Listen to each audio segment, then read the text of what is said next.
अस्सलाम वालेकुम। इसराइल के अंदर एक एक्सट्रीम लेवल की जो जूइश गवर्नमेंट है वो दोबारा फाल हो चुकी है और बेंजामिन नेतन्याहू इसराइल का दोबारा प्राइम मिनिस्टर बन चुका है।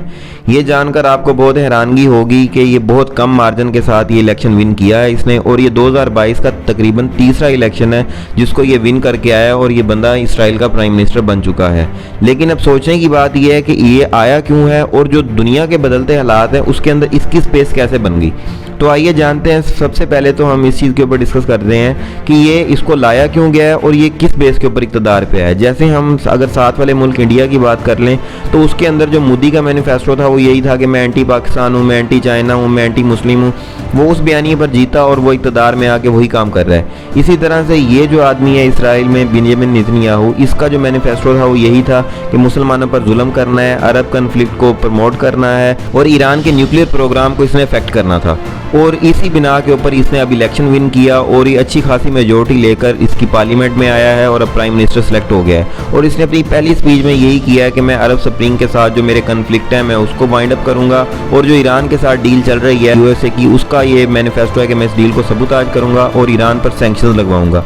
ये बंदा स्पेशली जो है वो ईरान के भी बहुत ज़्यादा खिलाफ है इसके न्यूक्लियर प्रोग्राम से, क्योंकि ईरान जो है वो प्रो हिजबुल्ला है। हिजबुल्ला जो है आपको पता होगा कि इसराइल के बहुत ज़्यादा एंटी है। लेबनान की ये जमात है एक, वैसे तो इसको टेररिस्ट जमात कहा जाता है लेकिन ये बेसिकली जहादी हैं और इसराइल के ऊपर इन्होंने बहुत से हमले किए हैं। और अगर इस टाइम दुनिया के अंदर फ़लस्तीन की कोई आवाज़ बनता है या उसको सपोर्ट करता है तो या वो हिजबुल्ला है और या ईरान है। तो ये दोनों मुल्क इसको बहुत ज़्यादा खटकते हैं। तो इसने पहले यही किया है कि मैंने इन मुल्कों के खिलाफ जारियत करनी है और दुनिया के अंदर जो पीस डील चल रही है मैंने उसको सबूताज करना है, और जो हमारा एक जूइश का मैनिफेस्टो है उसको मैंने ऊपर लेके चलना है। इसका जो मैनिफेस्टो है वो ये है। अब दूसरी तरफ पाकिस्तान में क्या हो रहा है, रजीम चेंज हुई है, उसके जो असरात हैं वो आ रहे हैं, हमारी इकोनॉमी डिफ़ॉल्ट कर रही है, टेररिज्म का बहुत ज़्यादा ख़तरा यहाँ पर बढ़ चुका है और इंटरनेशनल रेटिंग जो है वो मुसलसल डाउनवर्ड जा रही है। तो इसके अंदर एक ये बहुत बड़ी डेवलपमेंट सामने आई है। अब देखना ये होगा कि पाकिस्तान दुनिया के साथ कैसे रिलेशन बनाता है, क्योंकि ये बंदा जो इक़्तिदार में आया है ये प्रो रशिया है और प्रो अमेरिका है, क्योंकि इनके जो इंटरेस्ट हैं वो अमेरिका से भी जुड़े हैं, रशिया से भी जुड़े हैं। तो कोई ये ना सोचे इस बारे में कि शायद रशिया इसको सपोर्ट करेगा या इसकी मुखालफत करेगा।